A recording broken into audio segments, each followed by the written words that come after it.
En Côte d'Ivoire, la tension monte. L'opposition crie à l'injustice, accusant les pouvoirs de l'empêcher à compétir. Manœuvre politique ou simple stratégie électorale. Le pays retient son souffle. Candidat, il est allé prendre les ordres à Paris au lieu de se contenter de la bénédiction de son parti.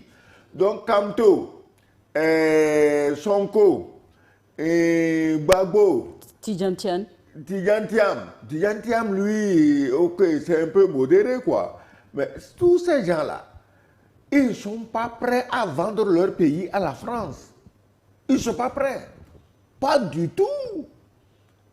C'est ça qui a de commun entre eux. Sonko qui a, excusez-moi le terme, qui a commis l'erreur de croire qu'il est sur la même longueur d'onde que Diomaye Faye. Mais quand tu es opposant dans la galère, quand tu es opposant en prison, ce n'est pas le même opposant sur le tapis rouge à Paris. Mais ça tourne la tête. Pour quelqu'un qui n'avait, excusez-moi le terme aussi, qui n'avait rien été dans sa vie sous les tropiques, brusquement se retrouve sur le tapis rouge à Paris, ça tourne la tête. Sonko n'a pas prévu ça. Sonko aurait dû penser à ce qui est arrivé entre Sankara et Compaoré. Il n'a pas pensé à ça. Aujourd'hui, on passe tout le temps à magouiller, à grenouiller, à intriguer, pour si possible même le faire démissionner de sa place de Premier ministre, parce qu'on estime que Premier ministre même, c'est trop pour lui, alors qu'il était le héros qui a conduit le Sénégal à la libération, qui malheureusement tourne au vinaigre. Donc, Kamto, lui, excusez-moi le terme, c'est un vieil opposant. Mais lui, il fait plus la gueule que le travail. Il est là, c'est quelqu'un, on ne sait pas qu'est-ce qu'il veut, il est toujours sûr que lui va gagner, il ne prend aucune précaution pour être même candidat, mais il est sûr qu'il va gagner. Et les Camerounais que nous tous nous connaissons comme des gens extrêmement intelligents, on ne sait pas comment on s'arrange à ce qu'il ne soit jamais candidat, mais il veut toujours gagner. Aujourd'hui, les Camerounais, ils ont eu le choix entre un très vieux et un vieux. Bon, même ça, le très vieux ne veut pas laisser tomber. Donc, il faut être à la mode de Paris dans nos enclos francophones, nos précarés francophones, pour être éligible par ton peuple. Donc, ça veut dire qu'en fait, il n'y a jamais eu de démocratie, que la fumisterie de Mitterrand à la Gaulle, il faut démocratiser les choses, que c'était un véritable enfumage pour embrouiller, diviser davantage les Africains et faire reculer leur développement.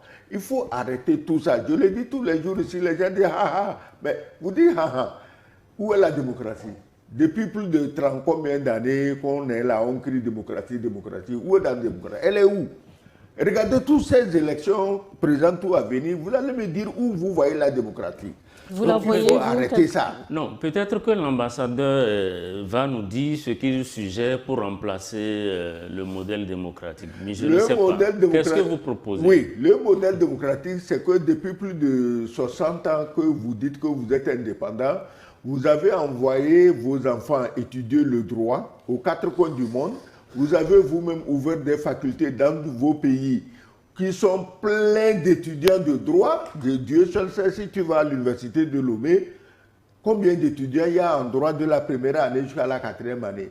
Ce droit-là, ils l'apprennent pour faire quoi? Et on ne peut pas concevoir un schéma de dévolution du pouvoir en Afrique selon nos coutumes, selon nos traditions. Justement, est-ce que les modules prennent en compte le contexte africain? Dans les universités? C'est une question. Bon, certainement qu'il y a beaucoup de situations il y a beaucoup de situations qui font cas d'école, qui sont étudiées aujourd'hui dans les universités. Les gens sortent, j'ai fait Harvard, j'ai fait Sorbonne. Mais il y a une chose. Harvard, Sorbonne, on s'en fout, on n'a pas besoin de ça ici. Mais il y a une chose qui est sûre, c'est qu'en Afrique, les dirigeants ont des difficultés à laisser le pouvoir. Ça, c'est vrai. Ils ne veulent pas. Sinon, vous ne verrez pas un type comme Paul Biya à 92 ans qui tu cherches à remplir. Et les exemples sont légion sur le continent. Donc il y a ça. Ensuite, si vous regardez Maurice Kamto, vous regardez Ousmane Sonko, vous prenez Laurent Gbagbo, vous prenez Tidiane Tian, vous prenez aujourd'hui Géraud Abodjo, il faut peut-être voir comment est-ce que ces gens, on en arrive à les exclure de la compétition.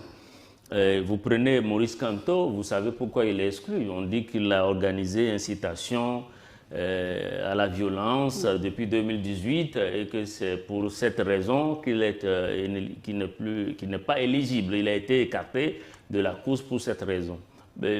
Ousmane Sonko, on sait tous, pour dénigrement d'État, une décision de justice rendue.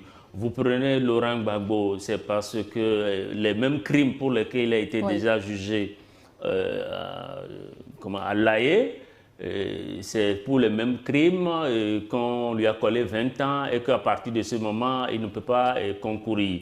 Tidiane Thiam, on dit qu'il n'est pas ivoirien. Bon, quand vous prenez les raisons, toutes ces raisons et tous ces cas de figure que je viens d'évoquer, c'est vraiment la justice qui, d'une certaine manière, en tout cas, il est difficile de croire que la justice n'ait pas été instrumentalisée pour effectivement les éloigner de la course. Vous prenez le candidat des démocrates aujourd'hui au Bénin, c'est un défaut de parrainage insuffisant. Bon, mais je pense que face à tout ceci, il y a quand même une digue contre l'exclusion, ce sont les cours constitutionnels. Donc, normalement, dans une démocratie organisée. Mais je dis à l'ambassadeur que, bon, je sais que en Afrique, c'est difficile. Quand on prend notre mentalité, notre tradition, quand un chef ne meurt pas, on ne le remplace pas. Peut-être c'est ce disque-là qui continue de travailler dans notre esprit. Je n'en sais rien. Mais moi, je crois à la démocratie. Je pense que jusqu'à présent, c'est vraiment le meilleur système qui existe. Et que si le jeu est ouvert, et que si chacun joue correctement son rôle, en démocratie, ça se passe toujours mieux. Bon, maintenant, les cours constitutionnels en Afrique auraient pu, on a vu des cours, je me rappelle, en 2009 au Niger par exemple, une cour constitutionnelle alors dirigée par Dame Barazé avait refusé au président Tanja Mamadou de rempiler. Il a dit clairement, monsieur, votre mandat est terminé, vous deviez plier bagage. Mais cette décision, cette ordonnance rendue par la Cour, dirigée par Mme Barazé, a été foulée aux pieds. Et aujourd'hui, on a vu les conséquences. Quelque temps après avoir organisé son référendum pour se maintenir au pouvoir, l'armée a renversé le président Tanja.